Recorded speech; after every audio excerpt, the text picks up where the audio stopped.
Hello students, how are you students. आपको इस channel पर ना केवल graduation and post graduation physics के टॉपिक्स की सबसे आसान एक्सप्लेनेशन देखने को मिलती है, बल्कि आपको साथ के साथ ये भी बताया जाता है कि आपको एग्जाम में क्या और कैसे लिख के आना है, ताकि आप सिर्फ एक वीडियो देख के ही अपने नोट्स बना सकें और एग्जाम्स में बहुत अच्छे मार्क्स ला सकें। इसी कैटेगरी में आगे बढ़ते हुए आज हम बात करेंगे क्लासिकल मैकेनिक्स के एक और इम्पॉर्टेंट टॉपिक के बारे में, जिसका नाम है Hamilton's equations of motion for a particle moving under the influence of central force. देखिए स्टूडेंट्स, ये क्वेश्चन आपको एग्जाम में इस तरह से पूछा जा सकता है, if a particle of mass m is moving under the influence of central force F is equal to minus k upon r square, then set up the Hamiltonian and derive the equation of motion। तो student, central force वो force होती है जो inverse square law को ओबे करती है। Means जो फोर्स है वो इनवर्सली वेरी करती है with the square of distance between the particle and origin of central force field. Negative sign यहाँ पे ये शो कर रहा है कि जो फोर्स है वो अट्रैक्टिव फोर्स है और के यहाँ पर कांस्टेंट है। तो स्टूडेंट, सबसे पहले हम एक पार्टिकल कंसिडर करेंगे। ये है हमारे पास एक particle in Cartesian coordinates x and y, और इसके कार्टेशियन कोऑर्डिनेट्स होंगे x एंड y, और इस पार्टिकल को हमने p पॉइंट पर कंसिडर किया है, और ये ओरिजिन जो है वो origin of central force field को रिप्रेजेंट कर रहा है। इस पार्टिकल के जो पोलर कोऑर्डिनेट्स क्या होंगे, वो होंगे हमारे पास, एक तो होगा हमारे पास distance between the origin of central force field and point P, जिसे हम R मान लेंगे, और ये होगा हमारे पास एंगल थीटा। तो इस पार्टिकल के जो पोलर कोऑर्डिनेट्स होंगे वो R और थीटा होंगे। तो अगर हम ट्रिग्नोमेट्री यूज करें तो यहां से अगर हम परपेंडिकुलर ड्रॉ करें इस तरह से x एक्सिस और y एक्सिस पर, तो ये डिस्टेंस कितना होगा, ये डिस्टेंस होगा हमारे पास x, जो कि इक्वल टू होगा हमारे पास ट्रिग्नोमेट्री लगाकर इस ट्रायंगल में r cos थीटा, और ये जो डिस्टेंस होगा यहां से लेके यहां तक वो होगा हमारे पास y डिस्टेंस, जो कि इक्वल टू होगा हमारे पास r sin थीटा। तो हमने इस पार्टिकल के लिए Hamilton's equation of motion derive करनी है। हैमिल्टन इक्वेशंस में हमारे पास आता है हैमिल्टोनियन H, और हैमिल्टोनियन जो होता है वो पार्टिकल की टोटल एनर्जी को रिप्रेजेंट करता है। हैमिल्टोनियन होता है हमारे पास kinetic energy plus potential energy. तो सबसे पहले हमें इस पार्टिकल की काइनेटिक एनर्जी फाइंड आउट करनी होगी, फिर पोटेंशियल एनर्जी फाइंड आउट करनी होगी, फिर उनको ऐड करके हैमिल्टोनियन फाइंड आउट करना होगा। उसके बाद हम इस पार्टिकल के लिए हैमिल्टन्स इक्वेशन ऑफ मोशन जो है वो डिराइव कर पाएंगे। तो स्टूडेंट्स, आइए देखते हैं कि अगर ये टॉपिक आपको एग्जाम में पूछा जाता है तो इसकी थ्योरी को आप कहां से स्टार्ट करके आएंगे। आइए अब वो देख लेते हैं। Let r, theta be the polar coordinates of the given particle. तो हमने मान लिया कि जो हमारा पार्टिकल है P पॉइंट पर, उसके पोलर कोऑर्डिनेट्स हैं r and theta. From figure x is equal to r cos theta, ये हमारी फर्स्ट इक्वेशन होगी, and y is equal to r sin theta, ये हमारी सेकंड इक्वेशन होगी। इस पार्टिकल के जो कार्टेशियन कोऑर्डिनेट्स हैं x y और जो पोलर कोऑर्डिनेट्स हैं r थीटा, उनके बीच में रिलेशनशिप हम फाइंड आउट कर चुके हैं। x इक्वल टू हमारे पास r cos थीटा है और y इक्वल टू हमारे पास r sin थीटा है। Differentiating one with respect to t we get, अगर हम फर्स्ट इक्वेशन को दोनों तरफ t के रिस्पेक्ट में डिफरेंशिएट करें तो हमें क्या मिलेगा, x का डेरिवेटिव हो जाएगा dx upon dt। r cos theta का डेरिवेटिव फाइंड आउट करने के लिए हमें यहाँ पर प्रोडक्ट रूल लगाना पड़ेगा। तो हम पहले क्या करेंगे, r का डेरिवेटिव करेंगे dr by dt। cos theta को हमने ऐसे ही छोड़ दिया, प्लस अब हम r को ऐसे ही छोड़ेंगे, cos थीटा का डेरिवेटिव करेंगे जो कि होगा हमारे पास माइनस साइन थीटा, और थीटा का टाइम डेरिवेटिव हो जाएगा d theta by dt। dx by dt क्या रिप्रेजेंट कर रहा है, ये रिप्रेजेंट कर रहा है x component of velocity of the particle. Particle की वेलोसिटी अगर हम v मान लें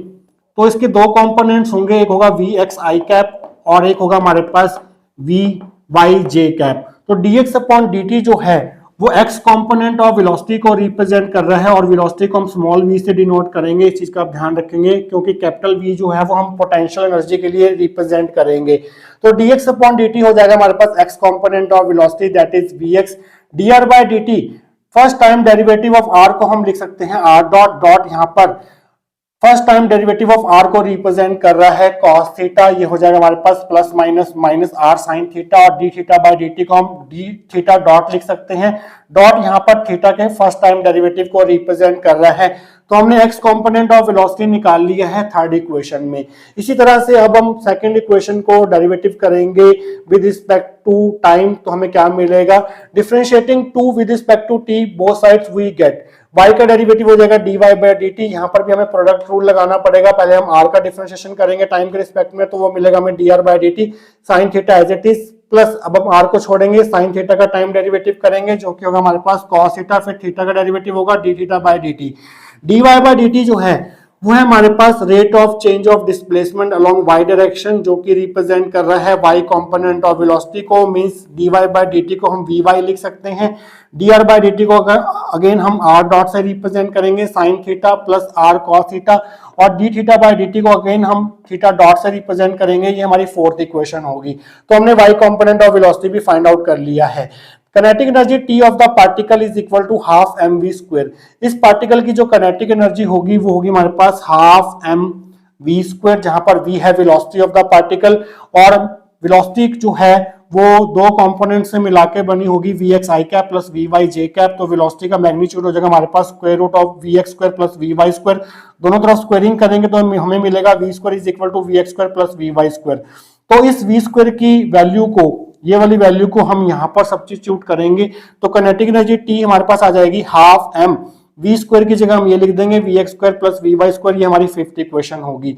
अब हमारे पास vx की वैल्यू भी है थर्ड इक्वेशन में, vy की वैल्यू भी है फोर्थ इक्वेशन में। तो थर्ड और फोर्थ इक्वेशन से vx और vy की वैल्यूज उठा के हम यहाँ पर सब्स्टिट्यूट करेंगे, तो आप लिखेंगे using 3 and 4 in 5 we get capital T is equal to half m, ऐसे ही रहेगा। इस vx की जगह हम पुट करेंगे r dot cos theta minus r sign theta theta dot, और ऊपर स्क्वायर है यहाँ पर तो स्क्वायर लगा देंगे, उसके बाद है प्लस, उसके बाद है vy की वैल्यू हम ये वाली पुट करेंगे r dot sine theta plus r cos theta theta dot, ऊपर स्क्वायर है तो स्क्वायर लगा देंगे। अब हम यहाँ पर a माइनस बी का होल स्क्वायर यूज करेंगे जो कि होगा a square plus B square minus 2ab, तो आपको मिलेगा t is equal to half m, a square करेंगे, इसका स्क्वायर करेंगे तो आपको मिलेगा r dot square cos square theta, plus B square करेंगे तो आपको मिलेगा plus r square sine square theta theta dot square, minus 2ab करेंगे तो आपको मिलेगा minus 2 into R dot cos theta into r sine theta theta dot. तो इसका स्क्वायर खोल के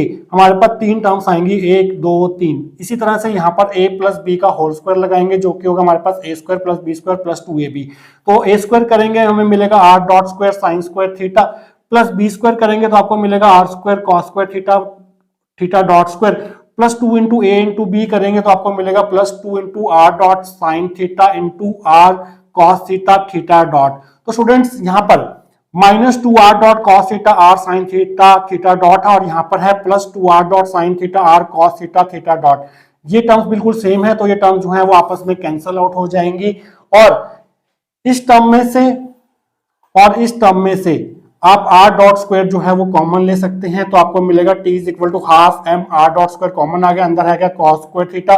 प्लस साइन स्क्वायर थीटा, और इस टर्म में से और इस टर्म में से कॉमन क्या आ रहा है, आर स्क्वायर दोनों में कॉमन है और थीटा डॉट स्क्वायर दोनों में कॉमन है, तो आप कॉमन ले लीजिए, plus r square theta dot square common आ गया, अंदर आ गया sine square theta plus cos square theta. Cos square theta plus sine square theta 1 होता है हमारे पास, और sine square theta plus cos square theta भी 1 होता है, तो आपके पास कैपिटल टी की वैल्यू आ जाएगी half m r dot square plus r square theta dot square, ये हमारी सिक्स्थ इक्वेशन होगी। तो स्टूडेंट्स हमने काइनेटिक एनर्जी का एक्सप्रेशन तो फाइंड आउट कर लिया है, अब हमने पोटेंशियल एनर्जी का एक्सप्रेशन फाइंड आउट करना है। उसके लिए हम सेंट्रल फोर्स की एक प्रॉपर्टी का यूज करेंगे और वो है कंजर्वेटिव प्रॉपर्टी। सेंट्रल फोर्स जो है वो कंजर्वेटिव फोर्स होती है, तो इससे हम क्या कंक्लूड कर सकते हैं, as central force is always conservative, तो हम सेंट्रल फोर्स F को एज अ ग्रेडियंट ऑफ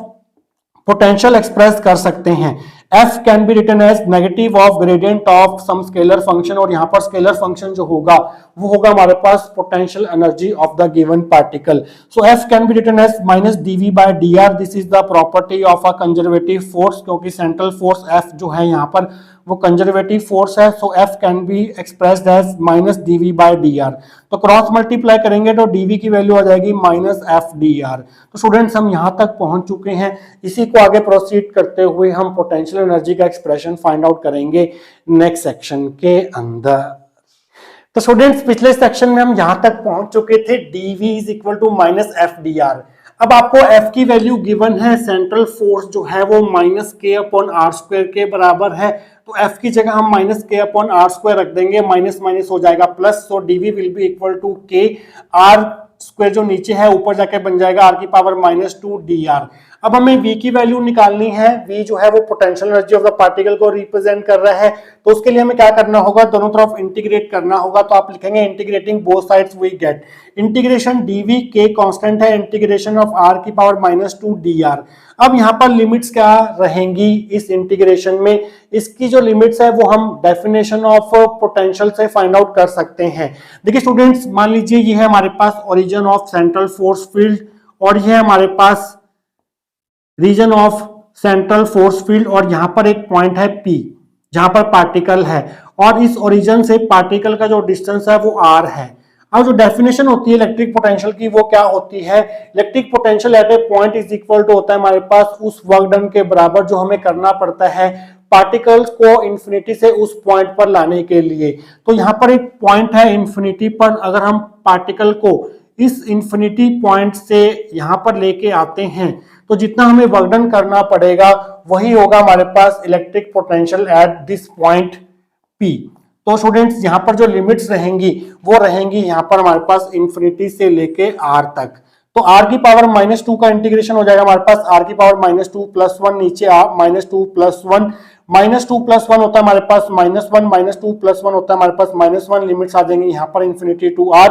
और यहाँ पर इस माइनस 1 को हम बाहर ले लेंगे तो ये बन जाएगा v is equal to minus k, और r की पावर माइनस 1 को हम लिख देंगे 1 upon r infinity to r। तो अब हम लिमिट्स पुट करेंगे, यहाँ पर पहले हम r की जगह r पुट करेंगे तो 1 अपॉन r आ गया, फिर माइनस, फिर r की जगह इंफिनिटी पुट करेंगे तो ये 1 अपॉन इंफिनिटी आ गया। एनीथिंग अपॉन इंफिनिटी जीरो होता है तो हमारे पास v की वैल्यू आ गई माइनस के अपॉन r, ये हमारी 7th इक्वेशन होगी। तो हमारे पास काइनेटिक एनर्जी भी आ चुकी है, पोटेंशियल एनर्जी भी आ चुकी है। तो हम फाइंड आउट कर सकते हैं लैग्रैन्जियन ऑफ द पार्टिकल। वो क्या होता है हमारे पास, Lagrangian L of the particle is given as, Lagrangian होता है हमारे पास difference of kinetic energy T and potential energy V। तो अगर हम T की वैल्यू पुट कर दे जो हमने पिछले सेक्शन में 6th इक्वेशन में निकाली थी, तो L आ जाएगा हमारे पास half m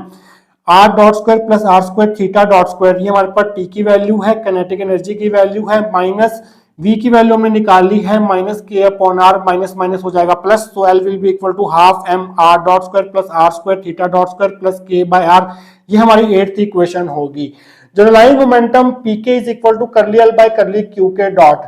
qk generalize coordinate के कोरस्पॉन्डिंग जो हमारे पास मोमेंटम होता है वो होता है हमारे पास pk। हमारे पास यहाँ पर पार्टिकल के दो जनरलाइज कोऑर्डिनेट्स थे, एक था r और एक था थीटा। तो r के कोरस्पॉन्डिंग जो जनरलाइज मोमेंटम होगा वो pr होगा, इसी तरह से थीटा के कोरस्पॉन्डिंग जो जनरलाइज मोमेंटम होगा वो p थीटा होगा। तो हमें pr और p थीटा दोनों की वैल्यू फाइंड आउट करनी है, तो हम इस एक्सप्रेशन से फाइंड आउट करेंगे। पहले हम pk की जगह लेंगे pr,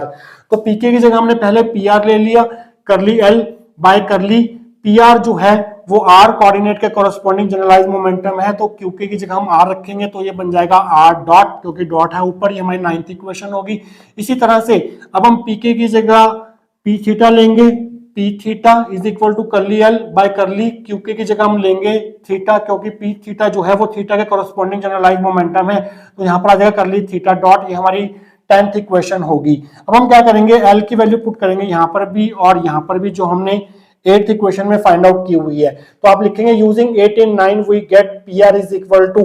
करली बाय करली r डॉट, ऐसी रहेगा। L की वैल्यू पूरी की पूरी ये उठा के यहाँ पर पुट करेंगे, half m r dot square plus r square theta dot square plus k by r। अब हमें इस पूरे एक्सप्रेशन का r डॉट के रिस्पेक्ट में पार्शियल डिफरेंशिएशन करना है, तो क्या होगा वो p r is equal to half m constant है वो ऐसे रहेगा, आर डॉट स्क्वायर का पार्शियल डिफरेंशिएशन आर डॉट के रिस्पेक्ट में हो जाएगा 2 आर डॉट, यहाँ पर आर डॉट नहीं है तो इसका पार्शियल डिफरेंशिएशन आर डॉट के रिस्पेक्ट में 0 हो जाएगा, यहाँ पर आर डॉट नहीं है तो इसका पार्शियल डिफरेंशिएशन आर डॉट के रिस्पेक्ट में 0 हो जाएगा। 2 से 2 कैंसिल हो जाएगा तो पी आर आ जाएगा हमारे पास एम आर डॉट, तो आर डॉट की वैल्यू आ गई हमारे पास पी आर बाई एम, ये हमारी 11th इक्वेशन होगी। इसी तरह से हम एल की वैल्यू 8th इक्वेशन से उठाकर यहाँ पर पुट करेंगे 10th इक्वेशन में, तो आपको मिलेगा यूजिंग 8 इन 10 वी गेट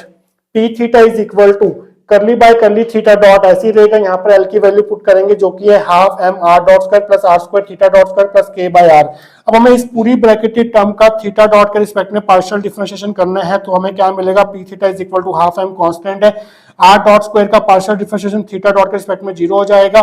ये आर स्क्वायर ऐसे ही रहेगा, थीटा डॉट स्क्वायर का पार्शियल डिफरेंशिएशन हो जाएगा 2 थीटा डॉट, यहाँ पर थीटा डॉट नहीं है तो इस टर्म का पार्शियल डिफरेंशिएशन थीटा डॉट के रिस्पेक्ट में 0 हो जाएगा। इस 2 से ये 2 कैंसिल हो जाएगा, सो पी थीटा आ जाएगा हमारे पास m r square theta dot, तो यहाँ से थीटा डॉट की वैल्यू आ जाएगी हमारे पास p theta by m r square, ये हमारी 12th इक्वेशन होगी। तो स्टूडेंट्स इसके आगे का पार्ट हम प्रोसीड करेंगे आने वाले सेक्शंस के अंदर।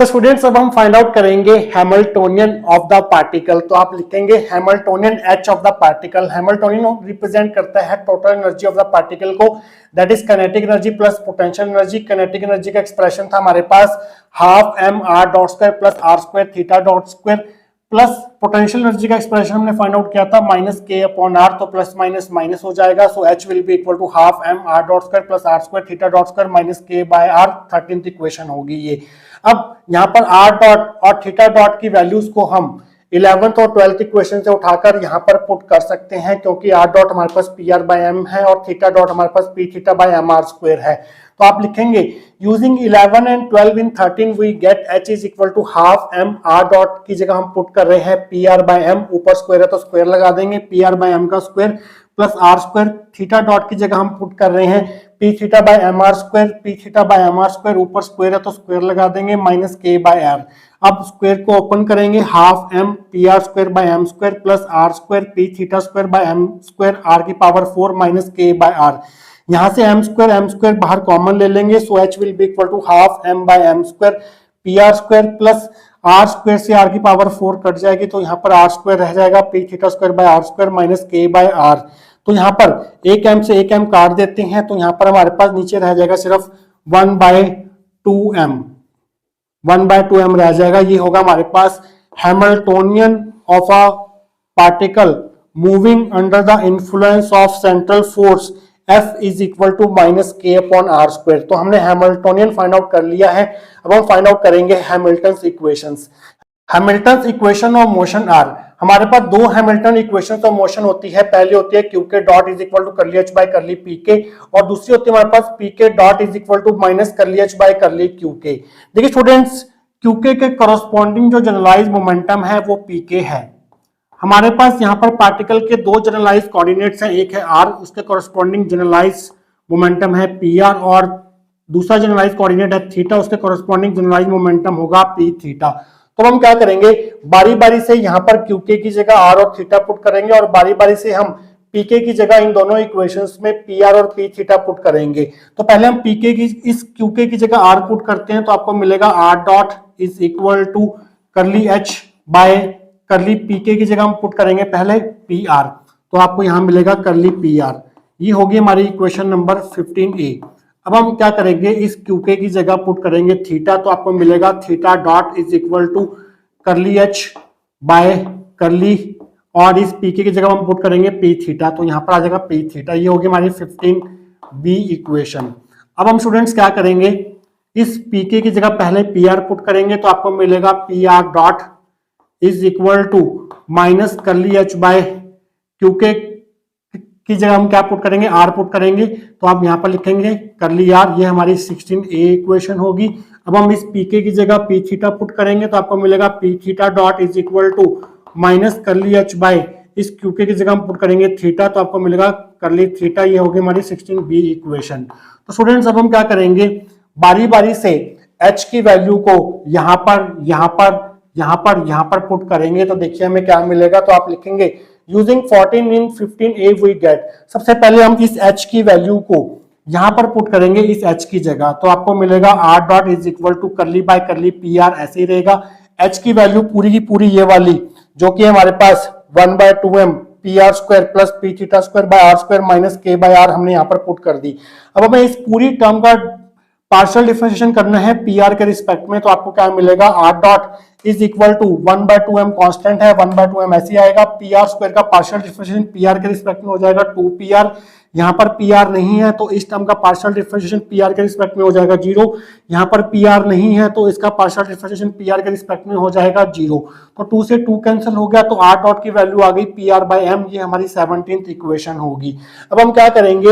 एच की वैल्यू को यहां पर पुट करेंगे, तो आप लिखेंगे using 14 in 15b we get, तो आपको मिलेगा theta dot is equal to curly by curly p theta, H की वैल्यू है हमारे पास 1/2m p r square plus p theta square by r square minus k by r. अब हम इस पूरी ब्रैकेटेड टर्म का पी थीटा के रिस्पेक्ट में पार्शियल डिफरेंशिएशन करेंगे, तो आपको मिलेगा theta dot is equal to 1/2m constant है, पी आर स्क्वायर का पार्शियल डिफरेंशिएशन पी थीटा के रिस्पेक्ट में हो जाएगा 0, p theta square by r square का पार्शियल डिफरेंशिएशन पी थीटा के रिस्पेक्ट में क्या होगा 2 आगे आएगा, 2 p theta by r square, यहाँ पर पी थीटा नहीं है तो इसका पार्शियल डिफरेंशिएशन पी थीटा के रिस्पेक्ट में हो जाएगा 0, तो -0 आ गया, इस 2 से ये 2 कैंसिल हो गया, तो थीटा डॉट आ गया हमारे पास p theta by m r square, तो यहाँ से पी थीटा की वैल्यू आ गई हमारे पास m r square theta dot, तो ये होगी हमारी 18th इक्वेशन और ये होगी हमारी 19th इक्वेशन। तो स्टूडेंट्स नेक्स्ट सेक्शन में हम क्या करेंगे, एच की वैल्यू को यहाँ पर और यहाँ पर पुट करेंगे, तो देखेंगे हमें क्या रिजल्ट देखने को मिलेंगे नेक्स्ट सेक्शन के अंदर। तो स्टूडेंट्स अब हम क्या करेंगे, इस 14th इक्वेशन से हैमिल्टोनियन की वैल्यू उठाकर 16a इक्वेशन की राइट हैंड साइड में पुट करेंगे यहां पर, तो आप लिखेंगे using 14 in 16a we get p r dot is equal to minus curly by curly r, ऐसे ही रहेगा, एच की जगह हम ये पूरी वैल्यू पुट करेंगे half 1/2m p r square plus p theta square, 1/r square को हम r की पावर -2 लिख सकते हैं, माइनस के 1/r को हम r की पावर -1 लिख सकते हैं इस तरह से। अब हमें इस पूरी टर्म का पार्शियल डिफरेंशिएशन करना है स्मॉल r के रिस्पेक्ट में, p r dot will be equal to -1/2m constant रहेगा, यहाँ पर पी आर है स्मॉल r नहीं है तो इसकी डिफरेंशिएशन पार्शियल डिफरेंशिएशन r के रिस्पेक्ट में 0 हो जाएगी, plus p theta square r की पावर -2 का पार्शियल डिफरेंशिएशन r के रिस्पेक्ट में क्या होगा -2 आगे आएगा, पावर में से एक माइनस होगा, r की पावर -3 हो जाएगा, माइनस के r की पावर -1 का पार्शियल डिफरेंशिएशन r के रिस्पेक्ट में क्या होगा -1 आगे आएगा, पावर में से एक माइनस होगा, r की पावर -2 हो जाएगा। आइए इसको सिंप्लीफाई करते हैं, p r dot is equal to -1/2m, तो यहाँ पर हो गया हमारे पास plus minus -2 p theta square, r की पावर -3 जो है वो नीचे आ जाएगा, r क्यूब हो जाएगा, माइनस माइनस प्लस के आर की पावर -2 डिनोमिनेटर में आके आर स्क्वायर बन जाएगा, इस 2 से ये 2 हम कैंसिल कर देते हैं, माइनस माइनस हो जाएगा प्लस, तो और साथ में हम ये कर सकते हैं कि जो पी आर होता है वो होता है हमारे पास mass into velocity, so p r will be equal to m into v r, v r क्या है यहाँ पर रेडियल वेलोसिटी, तो यहाँ पर हम स्मॉल वी यूज करेंगे, एम वी आर, ऊपर डॉट है तो डॉट ऐसे ही रहेगा यहाँ पर, is equal to p theta square by m r cube minus k by r square, और वी आर क्या होता है हमारे पास, वी आर होता है हमारे पास d r by d t, और d r by d t को हम कैसे लिखते हैं आर डॉट से, तो इस वी आर की जगह हम आर डॉट पुट कर देंगे तो आपको मिलेगा एम ऐसी रहेगा, वी आर की जगह हमने पुट कर दिया आर डॉट, ऊपर डॉट है वो ऐसी रहेगा, इज इक्वल टू में आपके पास ये सेम रहेगा, एम आर डॉट का डॉट क्या होगा हमारे पास, एम तो कांस्टेंट है वो तो ऐसे ही रहेगा, आर डॉट का डॉट हो जाएगा हमारे पास आर डबल डॉट, इन दोनों टर्म्स को हम लेफ्ट हैंड साइड में ले आएंगे, minus p theta square m r cube plus k by r square is equal to 0 हो जाएगा। तो स्टूडेंट्स ये जो हमें इक्वेशन मिली है 20th इक्वेशन, ये एक डिफरेंशियल इक्वेशन है, ये डिफरेंशियल इक्वेशन किसके लिए है, जब एक particle under the influence of central force field F is equal to minus k by r square के अंडर मूव करता है, तो उसके लिए जो हमारे पास डिफरेंशियल इक्वेशन रहती है वो ये रहती है। आपको एग्जाम में इस तरह से भी आ सकता है, obtain the differential equation for the motion of a particle under central force F is equal to minus k by r square, तो आपको यहां तक प्रूव करना होगा। और हम क्या करेंगे स्टूडेंट्स, यहाँ पर लाइन लिखेंगे, equation 20 represent the differential equation for a particle moving under the influence of central force field F is equal to minus k by r square. तो जब भी कोई पार्टिकल इस सेंट्रल फोर्स के अंडर मूव करता है तो उसके लिए जो डिफरेंशियल इक्वेशन रहती है वो ये रहती है। अब हम क्या करेंगे, इस 14th इक्वेशन को 16b की राइट हैंड साइड में यहाँ पर यूज करेंगे, तो आप लिखेंगे using 14 and 16b we get p theta dot is equal to minus curly by curly theta और h की जगह हम पुट करेंगे ये पूरी की पूरी term 1/2m pr square plus p theta square by r square minus k by r। तो अब हमें इस पूरी टर्म का पार्शियल डिफरेंशिएशन करना है किसके रिस्पेक्ट में, थीटा के रिस्पेक्ट में, बट यहाँ पर कहीं भी थीटा नहीं है तो इस पूरी टर्म का जो पार्शियल डिफरेंशिएशन होगा थीटा के रिस्पेक्ट में वो जीरो हो जाएगा। P theta dot is equal to zero आ गया। डॉट जो है वो पी थीटा के टाइम डेरिवेटिव को रिप्रेजेंट कर रहा है, मींस पी थीटा का टाइम डेरिवेटिव जीरो होगा। अगर किसी फंक्शन का टाइम डेरिवेटिव जीरो होता है तो वो फंक्शन कांस्टेंट होता है। तो यहां से कंक्लूजन निकला कि जो पी थीटा होगा वो कांस्टेंट होगा क्योंकि इसका टाइम डेरिवेटिव जो है वो जीरो निकल के आ रहा है। पी थीटा की वैल्यू हमने 19th इक्वेशन में फाइंड आउट की थी जो कि थी m r square theta dot, ये 19th इक्वेशन थी। अगर हम दोनों इक्वेशंस को कंपेयर करें 20 और 19 को तो आपको क्या मिलेगा, comparing 19 and 20 we get p theta is equal to m r square theta dot is equal to constant. Means जब भी कोई पार्टिकल सेंट्रल फोर्स फील्ड के अंदर मूव करता है तो उसका angular momentum p theta represents angular momentum जो कि होता है हमारे पास m r square theta dot, वो कांस्टेंट रहता है। ये खास प्रॉपर्टी है सेंट्रल फोर्स की कि जब भी कोई पार्टिकल सेंट्रल फोर्स के अंदर मूव करता है तो उसका एंगुलर मोमेंटम जो है वो कांस्टेंट रहता है। पहली इंपॉर्टेंट प्रॉपर्टी क्या थी सेंट्रल फोर्स की, कि वो इनवर्स स्क्वायर लॉ को ओबे करती है। दूसरी इंपॉर्टेंट प्रॉपर्टी क्या थी कि वो फोर्स जो है वो कंजर्वेटिव होती है। और तीसरी प्रॉपर्टी क्या निकली कि जब भी कोई पार्टिकल किसी सेंट्रल फोर्स के अंदर मूव करेगा तो उसका एंगुलर मोमेंटम कांस्टेंट रहेगा। काफी इंपॉर्टेंट रिजल्ट है ये। This is the familiar equation of conservation of angular momentum of a particle moving under the influence of central force F is equal to minus k by r square. तो ये question आपको इस तरह से भी पूछा जा सकता है कि